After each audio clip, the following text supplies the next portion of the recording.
कैसी चल रही है पढ़ाई भाई? बढ़िया। एग्जाम की डेट आएगी। एग्जाम की डेट का नाम सुनते ही किस किस को टेंशन हुई? टेंशन दो लोगों को नहीं होती है। या तो बहुत ज्यादा इंटेलिजेंट है वो, उसको विश्वास है कि मैं फोड़ दूंगा, उसको बिल्कुल टेंशन नहीं होगी। या फिर उसको सब कुछ आ रहा है, उसको लगता है कि मैं सब कुछ लिख दूंगा, उसको टेंशन नहीं होगी। बाकी मीडियम लोगों को सबके मेरे हिसाब से टेंशन हुई होगी, होनी भी चाहिए। ये जिंदा होने का सबूत है। अगर आपकी टेंशन हो रही है तो ये जिंदा होने का सबूत है कि आप इस लाइन में हो। अब टेंशन है तो टेंशन तो अपने ऐसे तो मिटा नहीं सकते। देखो, टेंशन मिटाने के लिए या तो पढ़ना पड़ेगा या फिर पैसा खर्च करना पड़ेगा। तो लेयर सो जाओ, कोई टेंशन को नहीं। तो पैसा खर्च करने से अच्छा है कि आप पढ़ो। टेंशन कब दूर होगी? जब आपके अंदर कॉन्फिडेंस है कि हाँ मैं इसको लिख दूंगा। लिख दूंगा एक शब्द है ये, जो लिख के प्रैक्टिस कर रहा है उसको भी लगता है। और जिसको दो शब्द, जैसे मैंने बोला हीमोग्लोबिन, हाँ यार हीमोग्लोबिन से एनीमिया होता है, बढ़ जाती है घट जाती है, अरे लिख दूंगा मैं। फिर 5 नंबर का आएगा तो लिख दो, लेकिन 10 नंबर का 20 नंबर का लिख दिया ना तो फिर लिख दोगे। इसलिए प्रैक्टिस, और प्रैक्टिस करोगे तब आपको कॉन्फिडेंस आएगा। आप 3 घंटे में करके देखो कितने पेज भरने हैं। भाई आपको कॉपी कितने पेज की मिलती है? 40 पेज की। 40 पेज की कॉपी मिलती है और 5 क्वेश्चन आते हैं तो 8 पेज हो गए। लेकिन आपको 8 नहीं भरने। 8 भरने का मतलब है कि आप जबरदस्ती लिख रहे हो कुछ। बहुत सारे क्वेश्चन ऐसे होते हैं उनको 8 पेज में नहीं लिखना होता है। मेरा मानना है अगर आप सिस्टमेटिक ढंग से 5 या 6 पेज के अंदर अगर आंसर दे देते हो, आप 5 से 6 पेज के अंदर, तो आपके अच्छे नंबर आ जाएंगे। यूनिवर्सिटी खुद क्या चाह रही है कि 40 पेज से ज्यादा, मतलब 8 पेज से ज्यादा तो आपको ऐसे ही नहीं पढ़नी है। भाई 5 क्वेश्चन करना है, 8 पढ़ना 40, तो इससे ज्यादा तो आपको वैसे ही नहीं करना है। अब देखो किसको भरना चाहिए 8 पेज और किसको नहीं भरना चाहिए। इसका सीधा सीधा सी फंडा है कि पहली बात तो 8 पेज वही भर पाएगा जिसको क्वेश्चन आ रहा है। आपको जबरदस्ती पेज नहीं भरना है, आपको सिस्टमेटिक ढंग से लिखने की कोशिश करनी है। जिसकी स्पीड अच्छी है वो 8 पेज भरो, कोई मना नहीं। लेकिन जिसकी स्पीड अच्छी नहीं है वो पेज के पीछे ना भागे। आपके पास कितने क्वेश्चन है? 20 नंबर के 5 क्वेश्चन आते हैं। टाइम कितना मिलता है? 180 मिनट। पेज कितने दे रहे हैं आपको? 40। अब इसको मेंटेन करके चलना है। 20 नंबर को ध्यान में रखना है, 5 क्वेश्चन अटेंड करने, ये माइंड में रखना है, 180 मिनट में उनको कंप्लीट करना है और 40 पेज भरने हैं। अगर एक की बात करें अपन, एक चीज की, तो इसमें 5 का भाग देंगे तो कितना आ जाएगा? 35 मिनट के लमसम, 340 मिनट मानो आप। कितने आएगा एक क्वेश्चन के लिए? 40 पेज है, 5 क्वेश्चन करना है, 8 पेज का आपको ध्यान में रखना है। और इन सारी चीजों के पीछे काम करती है आपकी लिखने की स्पीड। ध्यान रखना, ये 5 ही करने हैं। स्पीड कम है, इनको नहीं छेड़ना है। 5 जो क्वेश्चन है ना, ये क्वेश्चन, ये 5 ही करने हैं आपको। स्पीड कितनी है? अच्छी है तो ये पेजों की संख्या बढ़ जाएगी।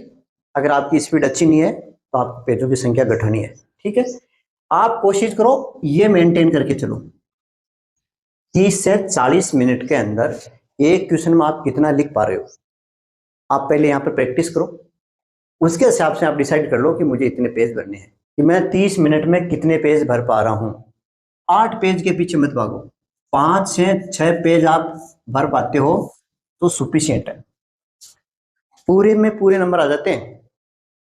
अगर 5 से 6 पेज में भी करते हो ना आप, अब आपके पास टाइम है, आपकी स्पीड है, तो करो 8 पेज। अब मान लो सपोज करो आपने 8 पेज के चक्कर में लगे और आपसे क्वेश्चन हुए 4 अटेंड, 20 नंबर का सीधा सीधा छूट गया, क्या करोगे? उस पेज को क्या करोगे? पूरे में पूरे नंबर तो ऐसे नहीं देते हैं। थ्योरी में कभी भी पूरे नंबर नहीं मिलते। आपको 1 नंबर का पूछा, एबेसिडा पूछा, परिभाषा पूछी तो आपको मिल जाएंगे। सिंपल क्वेश्चन आते हैं इसमें, बायो वेस्ट मैनेजमेंट को समझाइए। अब तेरी हिम्मत है उतना समझा, फिक्स थोड़ी है। क्वेश्चन फिक्स आता है, what is the biometric procedure, क्या है इसके डिसएडवांटेज। अब बांट दिया क्वेश्चन है तो आपको इसके अकॉर्डिंग चलना है। सिंपल सा पूछ दिया तो आप क्या करना है, जो शॉर्ट नोट आते हैं 5 नंबर के, उसमें क्या है 2 पेज से ज्यादा नहीं बढ़ने आप। 2 पेज, कितने क्वेश्चन हो गए? 4 क्वेश्चन आते हैं, हो गया 8 पेज। एचपी पर मान लो आपको शॉर्ट नोट दिया, ठीक है, कि एचपी पर शॉर्ट नोट लिखना है 5 नंबर का। अब एचपी पर तो बहुत कुछ आता होगा यार, आपको पूरा थोड़ी लिखना है। आपके माइंड में पहले सेटअप होना चाहिए कि मुझे क्या क्या लिखना है, ठीक है। और वो कब आएगी सेटअप, जब आप प्रैक्टिस करोगे, ठीक है। अब इसके अंदर क्या लिखोगे, पहले इंट्रोडक्शन लिख दो एचबी के बारे में, कि एचबी होता क्या है उसके बारे में लिखो, एचबी की परिभाषा बता दो, किससे मिलकर बना है वो बता दो, ठीक है। और फिर इसका अगर डायग्राम बना सकते हो तो एक छोटा सा डायग्राम बना दो, अल्फा बीटा चेन लिख दो, डायग्राम हो गया। उसके बाद में आप क्या लिखोगे, उसकी नॉर्मल रेंज की टेबल बनाओ, ऐसे नहीं, ठीक है।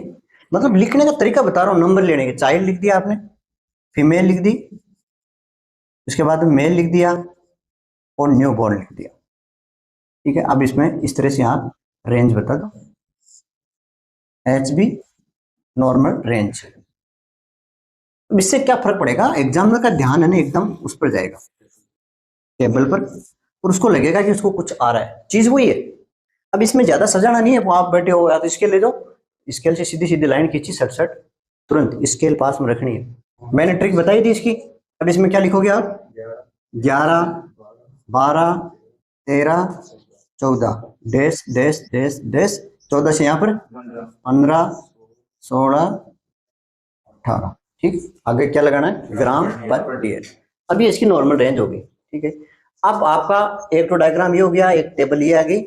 अब बढ़ने पर क्या होता है, पॉलीसिथीमिया, घटने पर एनीमिया, वैसा क्लिनिकल सिग्निफिकेंस का 2 पेज आराम से भर दो आपके। आपको पूरे से नंबर नहीं देंगे, लेकिन आपको जैसे 3 4 के बीच में नंबर आ जाएंगे, ठीक है।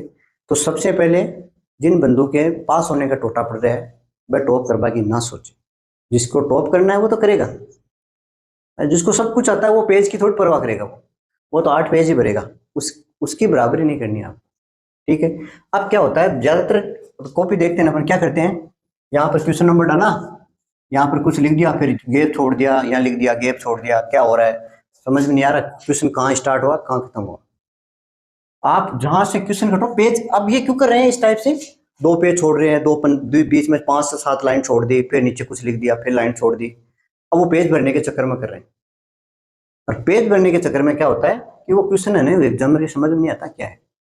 आपने क्वेश्चन नंबर डाला 10 ए एच बी, यहाँ से इंट्रोडक्शन लिखा, शुरू कर दिया, यहाँ तक लिखा, उसके बाद में डायग्राम बना दिया आपने, ठीक है। फिर नीचे इसकी नॉर्मल रेंज या उसका जो भी है क्लिनिकल सिग्निफिकेंस लिख सकते हो, ठीक है। इसका कार्य लिख सकते हो, ऑक्सीजन लेने का काम आ रहा है, CO2 को CO2 को बाहर निकालता है, O2 को ले जाता है, ब्लड पिगमेंट है, हेम प्लस ग्लोबिन से मिलकर बना होता है, कॉन्जुगेटेड है, बहुत सारी अल्फा और बीटा चेन से मिलकर बना होता है। आप में जितना नॉलेज है उतना भर दो, लेकिन 2 पेज के अंदर हाँ जो आ रहा है वो सब इसके अनुसार सेट कर दो, और उसके बाद में आप क्या करो, नीचे टेबल बना दो, ये नॉर्मल रेंज होती है। अब इसके नीचे लिखो अब नॉर्मल रेंज, अगर इनसे कम आती है तो उसको अपन एनीमिया कहते हैं, अगर 7 ग्राम से कम आती है तो उसको सीवर एनीमिया कहते हैं, इसकी संख्या बढ़ती है तो पॉलीसीमिया कहते हैं। मतलब आपको इस तरह से जोड़ के लिखना है, ठीक है। ये हो गया। अब पूरा होने के बाद में आप इस तरह से इसको क्लोज करो, अगले की समझ में आ जाएगा कि ये पूरा क्वेश्चन है कंप्लीट हो गया। अब यहाँ पर आप पेज बीच में क्या, यहाँ पर पेज छोड़ दिया इतना, यहाँ छोड़ दिया, अरे वाह यार 3 पेज भर दिया अपन, तो उसके समझ में नहीं आ रहा है कहाँ से शुरुआत है, लिख पाओ जो डोल में वो बता दिया करें। राइटिंग को इफेक्ट पड़े, लेकिन आपको राइटिंग का इफेक्ट उसी का पड़ता है जिसको आता है, नहीं आता है तो सुंदर लिखा पास तो भी करो, आ रहा है जिसको आ रहा है उसकी राइटिंग सही नहीं है तो उसके इफेक्ट ये पड़ेगा कि नंबर कम आएंगे, उसके फेल नहीं होगा वो, नंबर कम आएंगे। तो सिस्टमेटिक ढंग से लिखना सीखो, ब्लैक पेन से यहाँ लिखा और लास्ट ब्लैक पेन से लाइन खींच दी, अगला क्वेश्चन डाला, क्वेश्चन एस और बी, क्वालिटी कंट्रोल लिख दिया, जो भी है क्वेश्चन के हिसाब से इसको बना के दे। समझ में आ गया? तो पेज के पीछे नहीं भगना भैया, मेरा दोस्त पेज भर के आ रहा है वैसा उसकी स्पीड है, वो 8 पेज भर के भी 5 मिनट पहले 10 मिनट पहले करके बैठ जाएगा, अरे 5-6 पेज करिए बाद में भी लास्ट वाला मान तो पेन उठाओ बनिए, चल ए भगवान बेड़ा पार कर दे, ठीक है। और नहीं आ रहा है ना तो वो आधा घंटा बाद में दे वाला देगा, सर कहीं रहे तू कहीं ले बता नहीं यार, अरे बता बा से तो थोड़ी बता दी, वो तो कहते इसमें एच बेड़ा 3 मेथड लिखना है, अब 3 तीन कौन सा मेथड है, नकल कभी भी लेके नहीं जाना चाहिए, उसका दिमाग है ना चलना बंद हो जाएगा, उस पर फोकस होता है, वो घूम फिर के कि यार ये क्वेश्चन लिख दें, ठीक है, ये होता है। नकल लेके मैं दो, हाँ पड़ोसी अच्छा है, ठीक है, हो सके एक डोड़ा का मिल जाए, अगर पड़ोसी अच्छो मिले तो भी हिंट ले लो, और हिंट भी कई काम आवे जो को पढ़ो। बाकी नकल की कभी मत सोचो, नकल की दिमाग में आनी नहीं चाहिए, माइंड ब्लॉक हो जाता है उसका, आपको कुछ भी नहीं आ रहा है, ठीक है, तो उस टाइम क्या करना है, या तो आपको डायग्राम का सारा लेना है, आपको उसका डायग्राम आ रहा है, डायग्राम को उतार के उसमें लिख दो, और प्रत्येक चैप्टर की समरी 1 या 2 पेज के अंदर समरी रट के जाओ। कुछ ही नहीं समझ में आता है तो उस चैप्टर की, जैसे मान लो आपको पता चल गया कि ये लंग्स वाले चैप्टर से है, तो लंग्स की समरी और उसका डायग्राम, डायग्राम 2 या 3 होते हैं, ठीक है, जैसे मान लो किडनी है, किडनी आएगी, ठीक है। अब इससे एक क्वेश्चन तो ये हो गया, दूसरा हो गया एक सिर्फ किडनी का चित्र, सिर्फ किडनी का बनाना आपको, ठीक है। तीसरा, इस किडनी के अंदर नेफ्रॉन है, उसका बनाना है, 3 डायग्राम। ये भी पता होना चाहिए कि ये नेफ्रॉन का है किडनी में, किडनी का यहाँ किडनी सिस्टम, इस टाइप से डायग्राम 3 2 3 2 3 हर चीज का मिलेगा, उसको रट के चले जाओ और उसकी समरी याद कर लो। नहीं आता ये लास्ट पार्ट, बाकी तो क्वेश्चन को अच्छी तरह से पढ़ो, क्या पूछा है